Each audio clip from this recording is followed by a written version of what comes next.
presque de l'info, c'est la revue de presque de Nicolas Canteloup.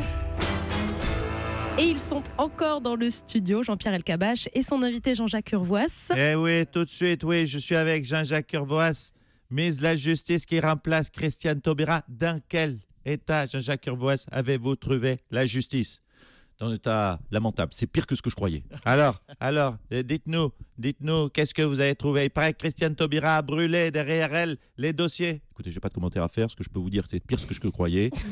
Quand on voit qu'à Bobigny, monsieur Elkabbach, à Bobigny, pour divorcer, il faut 14 mois, alors qu'à Paris, il faut 3 mois. À Lyon, il faut 4 mois pour divorcer. Eh bien, moi, je vais m'attaquer aux moyens. Oui, les moyens. C'est quoi les moyens? Bien écoutez, en 2 ans, je vais doubler les effectifs. En septembre 2017, nous avons passé de 177 à 188 magistrats à Bobigny. Je vais doubler donc les effectifs. Les 16 postes vacants de magistrats seront pourvus. Donc ça fera 24 magistrats en plus. Plus 10 greffiers, que je compte au nombre de 3, j'en pose 2 et j'en retiens 1. À Bordeaux, 366 magistrats seront formés en moins de 31 mois. Il faut savoir que la justice en Allemagne consacre pour chaque citoyen 166 €. Nous, c'est 122 € alors que la redevance c'est 136 €. Il y aura à Calais, sachez-le, en 14 mois, il y a 326 mineurs sur les plages. C'est inadmissible. Nous avons saisi 30 222 portables à Béziers. Ouais, ok. Attendez, je suis paumé là. J'aurais pas dû prendre des notes, j'aurais dû amener ma calculatrice. En tout cas, bravo, enfin un ministre volontaire, carré et précis. Hein, en septembre 2017, quand vous serez plus ministre, vous pourrez toujours pas j'ai bouffé ma chute. Vous pourrez toujours, vous allez voir, c'est très drôle, vous pourrez toujours remplacer Bertrand Renard au chiffre et aux lettres. Voilà, je l'ai dit, c'est dit.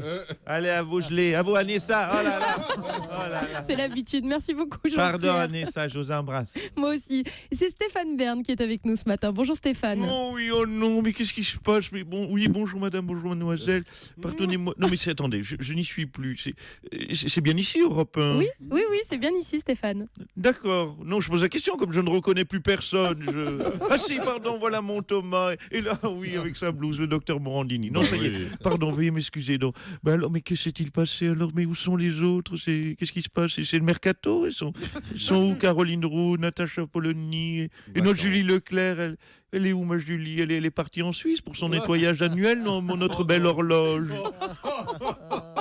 Ah, je sais, elles ont insulté leur entraîneur, elles sont virées. Mais non, pas du tout. Elles nous ont fait une Serge Aurier. Mais non, pas du tout, Stéphane Bern. Elles sont juste en vacances pour une petite semaine. Ah, bon, d'accord, très bien, j'y suis. D'accord. Donc, vous êtes en fait l'équipe bis. C'est ça. Non, mais il n'y a pas de mal, vous savez, le Paris Saint-Germain a une très belle équipe bis, très digne. Bon, allez, je suis tout fiel, je le sens. C'est parti pour les titres. Oui, on voit ça, effectivement. C'est à vous, Stéphane. Démantèlement de la zone sud de Calais. Les migrants ont jusque 20 heures, oui, pour évacuer les bidonvilles. Comme quoi, les autorités sont sympas, parce que vous savez, dans les palaces 4-5 étoiles, nous, pauvres nantis, on doit libérer, vous le savez, Jean-Marc, la chambre, on doit libérer à midi, 13 heures maximum. Hein, c'est ça. Hein, eux, 20 heures, ça va. En plus, c'est idiot de démanteler la zone sud, c'est la plus ensoleillée. Ceux qui vont rester seront plein nord. Oh non. Allez, image glauque. Dimanche soir, les agriculteurs sont venus devant, nous l'avons dit, le domicile de Stéphane Le Foll. Mais attention, si un jour, il était un petit polaire sans manche d'ailleurs, j'ai vu. Si un jour des Français viennent frapper chez Emmanuel Macron, il faut qu'ils soient prêts à voir Pierre Gattaz ouvrir la porte, nu, sous son peignoir de satin brodé, aux armoiries du MEDEF. Me tarde de voir la scène.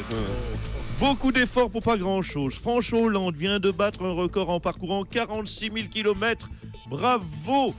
Ça nous fait une belle jambe. Les Français s'en fichent. Ils ne lui demandent pas de parcourir des dizaines de kilomètres. Ils lui demandent juste de faire une dizaine de mètres à François Hollande. Ce qui sépare son bureau de la porte de sortie de l'Élysée. Allez, cote d'impopularité. François Hollande s'effondre de 9 points au mois de février. Il n'y aura donc pas eu, et c'est très surprenant, il n'y aura pas eu d'effet Jean-Marc Ayrault. Non, je déconne. Non, je doutais bien qu'il y avait... Oui.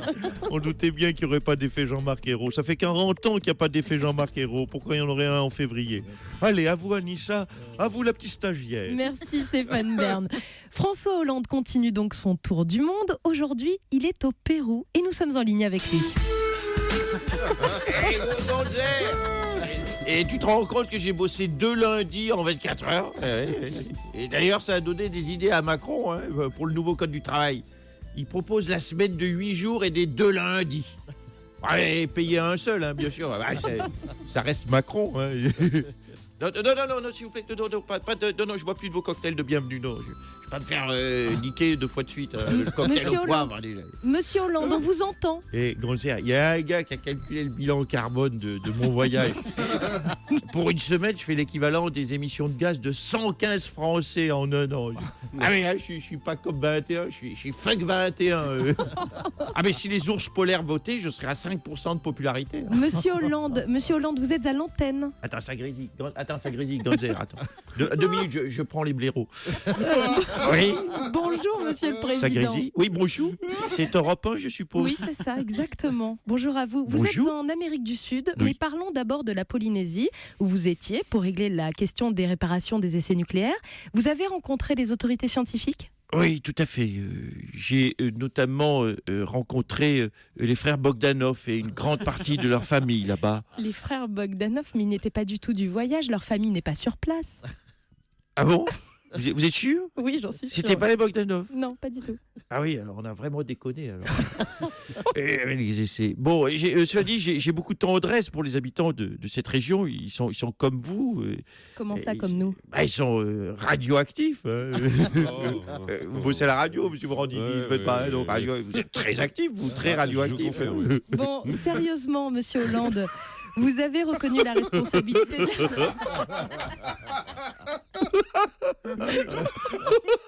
On l'a en stéréo ce matin. Bon, monsieur Hollande, Confirme. monsieur Hollande.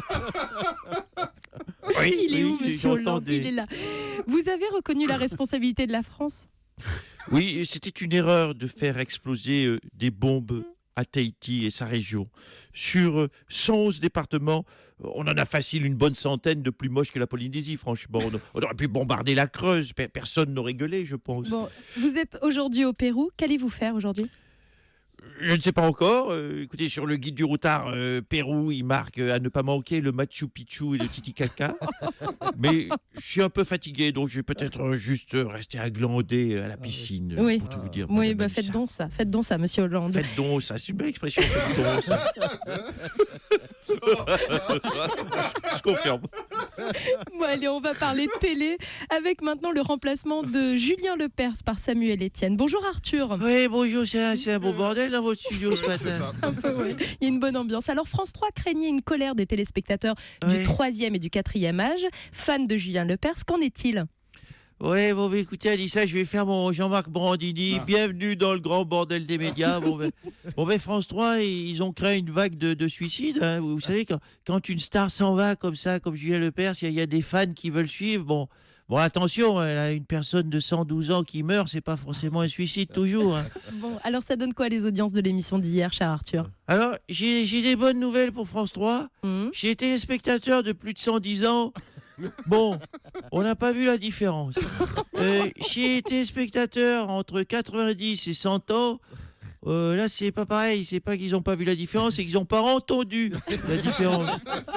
Et pour la tranche d'âge entre 80 et 90 ans, ben, ils s'en foutent. Vous savez, ils sont très jeunes à cet âge-là. Ils font du skateboard. Hein. Merci Arthur pour cette Je vous en analyse. prie. Le défenseur Serge Aurier, qui avait traité Laurent Blanc de fiotte il y a 10 jours, a été entendu hier par la direction du PSG. Bonjour Laurent Blanc. Oui, bonjour à l'équipe bis. Écoutez, nonobstant le devoir de réserve qui m'incombe et que je suis tenu de devoir de réserve, d'ailleurs. Nonobstant, donc, oui, la direction du club a reçu Serge. Nous lui avons demandé, bien évidemment, et de façon concomitante, de s'excuser. Il s'est excusé. Puis nous lui avons demandé de se donner des claques. Il s'est donné des claques. Puis nous lui avons demandé de lécher nos chaussures. Et il a séché nos chaussures. Oula, mais c'est allé loin cette affaire-là. C'est votre opinion. Elle ne vous regarde qu'à vous. Elle ne m'incombe pas. Après, nous lui avons demandé de manger un piment rouge. Il a mangé un piment rouge. Puis nous lui avons demandé de se mettre tout nu et à genoux et d'implorer notre mansuétude. Et il s'est mis tout nu et à genoux et nous a imploré. Donc, le bilan, c'est que nous sommes satisfaits. Et au niveau des sanctions, alors, qu'est-ce qui va lui arriver? Écoutez, le club a envie de frapper fort. Nous avons donc choisi une sanction cruelle, mais nécessaire à mon goût. Serge va être enfermé dans une pièce avec un bécherel et ne pourra pas rejouer avec l'équipe tant qu'il ne saura pas conjuguer le verbe moudre et le verbe conquérir. Oui, monsieur Soto, le verbe mourgre et le verbe conquérir à l'imparfait du subjonctif.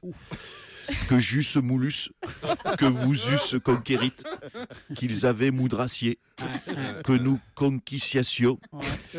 Voilà, bien sûr, il risque la rupture d'anévrisme, mais vous l'avez compris, au club, nous voulons marquer le coup.